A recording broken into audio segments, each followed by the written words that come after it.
Lars Enarson here with this update. It's July the 6th and day 639 in the war.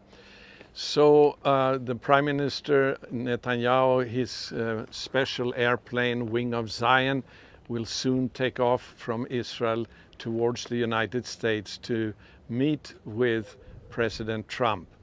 And we need to pray for this meeting because there is so much that is at stake. I want to once again begin this update by reading from Psalm 33 and verse 8. Let all the earth fear the Lord. Let all the inhabitants of the world stand in awe of him. For he spoke, and it came to be. He commanded, and it stood firm. The Lord brings the counsel of the nations to nothing. He frustrates the plans of the peoples. The counsel of the Lord stands forever, the plans of his heart to all generations. Well, that is what we are to pray for in this meeting between Netanyahu and Trump.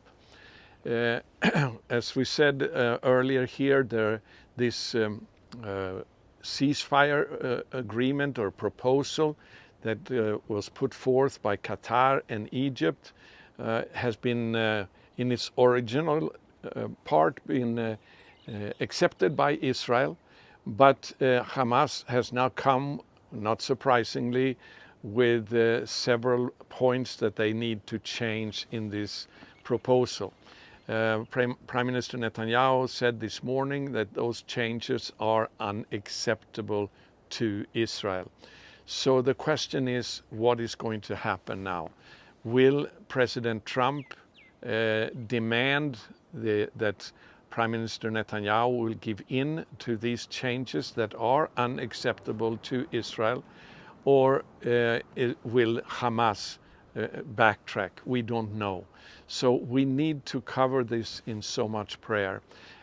Another scripture that has come to me when I've been praying today is from Zechariah chapter 2 and verse 8, where God says that he who touches Israel touches the apple of my eye. And it's interesting because even all the way, I should say, back to when President George W. Bush Sr. Proposed this solution to the conflict in the Middle East that he calls land for peace. In other words, that Israel must give up land in order to get peace in return. This has been a formula that has caused God's judgment to come upon the United States every time that there has been such an attempt to give away God's promised land to Israel's enemies and to God's enemies. And this has been, for instance, clearly laid out in Bill Koenig's book, Eye to Eye. And the question is there a coincidence that on 4th of July, just 2 days ago, as Prime Minister Netanyahu is on his way to meet with President Trump to discuss peace in the Middle East, that once again disaster struck. In the central Texas area, the river Guadalupe, it rose almost 9 meters. I don't know what is in feet. That would be about almost 25 to 30 feet in just 45 minutes.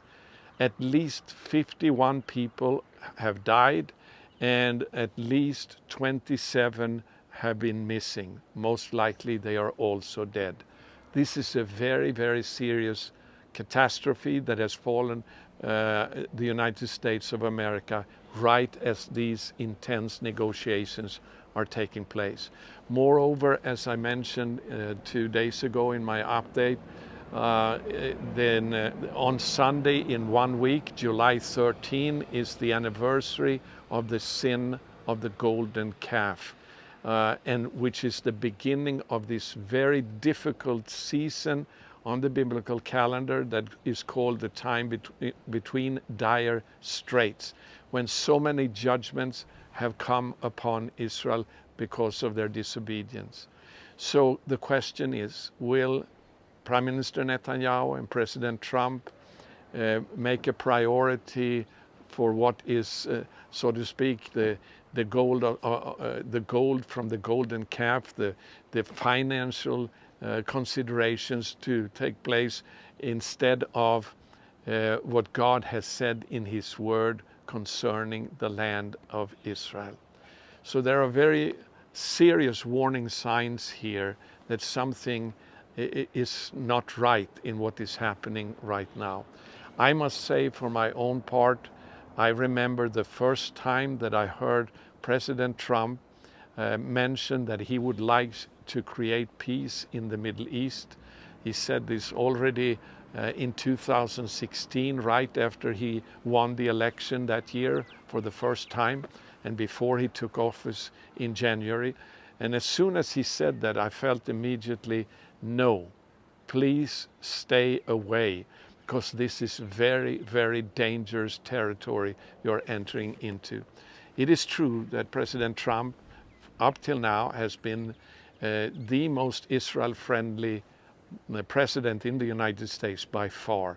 But the question is, how will this end? Will President Trump's ambitions for a new Middle East with an expansion of trade agreements and so forth take priority over what God says in His Word concerning His own land? So this is what we need to pray for.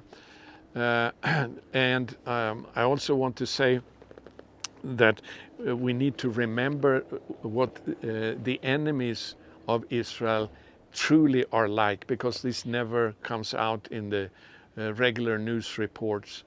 But when it comes to Iran, and by the way, the war, even though there is a ceasefire agreement between Israel and Iran, Iran is still attacking Israel through their proxies in Yemen. The Houthi rebels, they are sending in missiles daily into Israel. So the war is not over. And we have to understand that what motivates the regime in Tehran is not financial prosperity. This is the mistake that every American president has made in trying to solve this conflict, that they think that what the people here in the Middle East are primarily concerned about is financial prosperity. That is not what is highest on the agenda for the regime in Iran. Their goal is the obliteration of Israel, because in their religious belief, they believe that the final Mahdi that they are waiting for to create peace all over the world will not come on the scene unless Israel first is destroyed and the last drop of Jewish blood has been spilled on the ground. That is what motivates them more than anything else. It is a fanatical religious regime that could care less about the well-being of the average Iranian people. And this seems to be, well, it is a concept that is hard for Westerners and specifically Americans to comprehend fully, that it's not finances that is the most important thing for them. And the same thing with Hamas. Hamas belongs to a different part of Islam called Sunni, but they have this common together with the regime in Tehran, that their goal is a genocide of the Jewish people all over the world, not just in Israel. And this is what is clearly stated in their charter, where they quote this famous expression from one of the hadiths within Islam that says, the day of judgment will not come, in other words, when God takes over this world, until the Muslims begin to fight the Jews and kill them, until Jews begin to hide behind rocks and trees. And the rocks and the trees will begin to say, "O Muslim, O Abdullah, there is a Jew behind me. come and kill him. It cannot be more clear than that. This is what motivates them. They choose this rather than life. They would rather die for this cause. And this is what they have brainwashed the entire population in Gaza for almost 2 decades now, from the time of the birth of their children, that their highest goal is to kill Jews, and if you die in that process, you will go straight to heaven. This is the enemy that Israel is fighting. And now if this Hamas terrorist regime in Gaza will be saved by this ceasefire, it truly is a catastrophe. So we need to pray. Mobilize as many people as you can to pray, because this is now the highest alert in the spirit to pray. So much is at stake. We're living in a very historic moment in time.